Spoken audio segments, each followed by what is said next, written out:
अगला प्रश्न है कि समरजीत सिंह। माननीय अध्यक्ष महोदय, केवल एक ही बस दी है अभी तक। इन्होंने कहा कि हो गया, जितना बताया उतना हो गया। मंत्री प्रश्न संख्या 135। दोनों 4। माननीय अध्यक्ष महोदय, खंड 1 विधानसभा क्षेत्र बीनमाल के समस्त 128 ग्राम जल जीवन मिशन के तहत 2 वृहद पेयजल परियोजनाओं के अंतर्गत 127 ग्राम एवं 1 ग्राम लघु पेयजल योजना के अंतर्गत स्वीकृत है। 2 वृहद पेयजल परियोजनाओं के 127 ग्राम में से वृहद पेयजल परियोजना नर्मदा ER क्लस्टर में विधानसभा क्षेत्र बीनमाल के स्वतंत्र ग्रामों में तथा वृहद पेयजल परियोजना नर्मदा FR क्लस्टर के अंतर्गत 50 ग्रामों में घर घर पेयजल का कार्य वर्तमान में प्रगतित है।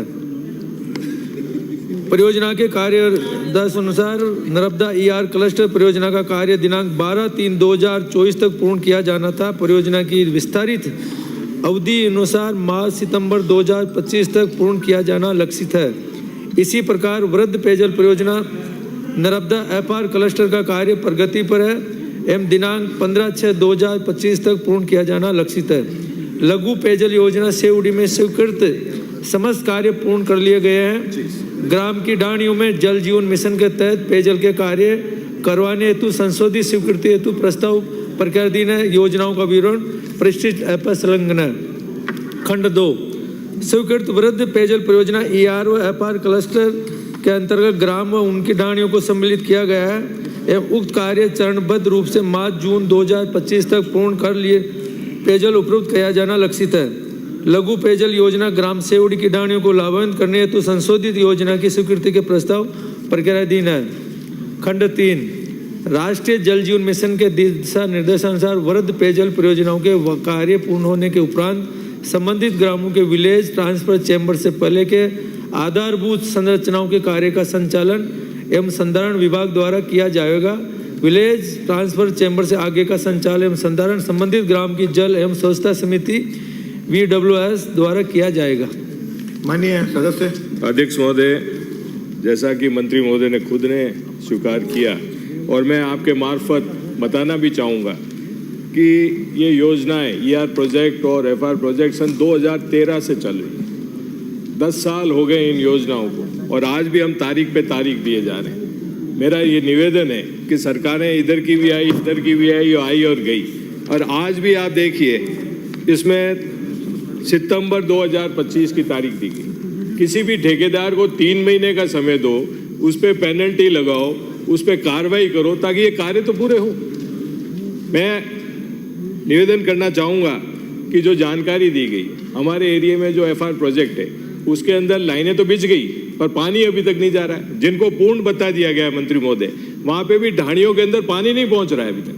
आप इस चीज़ के लिए दिखवा के कार्रवाई करें और ठेकेदारों पे पेनल्टी लगे, इस चीज़ को भी आप सुनिश्चित करें। माननीय मंत्री जी। माननीय अध्यक्ष महोदय, ये माननीय सदस्य बीनमाल से आने वाली वास्तव में इनकी जो बताई वास्तव में तकलीफदेह है।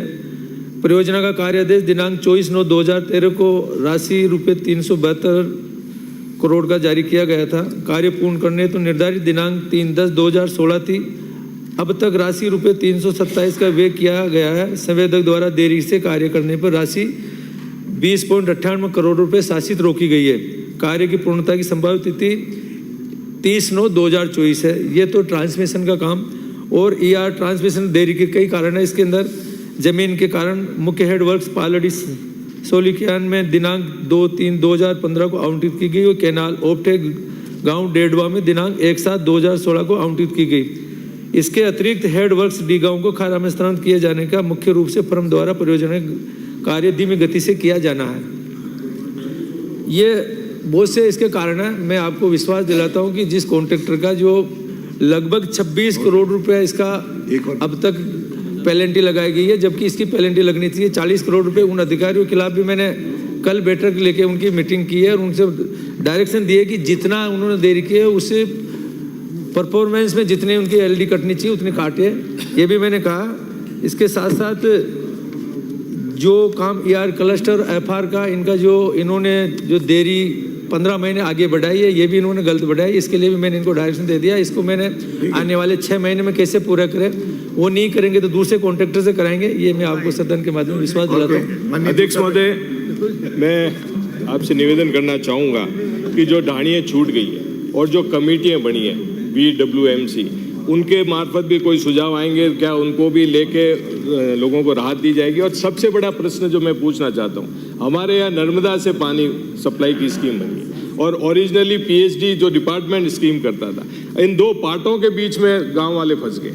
नर्मदा वालों को फोन करो तो वो PhD वाले की बात करते हैं, PhD वाले को फोन करो कि नर्मदा के पास है। आपके मार्फत आपका सजेशन चाहूंगा कि ये लोगों के लिए बड़ा जरूरी है, एक दूसरे पे ढोल के इस तरह से समस्याएं हो रही है, इसके बारे में आप कार्रवाई करें। और एक और मैं जोड़ना चाहूंगा, कभी बाबू सिंह जी ने भी सवाल किया, माही प्रोजेक्ट को भी आप प्रोजेक्ट में आगे लाइए ताकि लोगों को पीने और खेती में सब में काम आए। आपका सुझाव आ गया।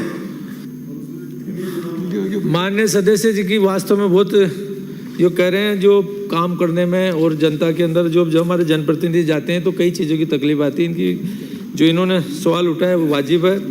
मैं सबसे पहले तो जो डांडियाँ जो बच गई है, ये पूरे राजस्थान के अंदर जब मैंने वापस दोबारा सर्वे कराया तो लगभग 10,000 से ज़्यादा के करोड़ के काम अब होने बाकी है। मैं आपको अवगत कराना चाहूँगा कि मैं आप लोग नाराज मत होना, बाकी सामने वालों को कहना चाहूँगा कि जिस तरह से जो भेदभाव बढ़ता गया, मैं किसी एक गांव में जब मैंने सर्वे कराया तो उस गांव में जो मत हमारी पार्टी को देते थे उन्होंने पूरा एस्टिमेट फाइनल करके NOC सेंटर में भेज दी, बाकी उनके अंदर एक भी पाइपलाइन लोग तो दोनों पार्टियों को वोट दे के थक गए हैं। अभी आपको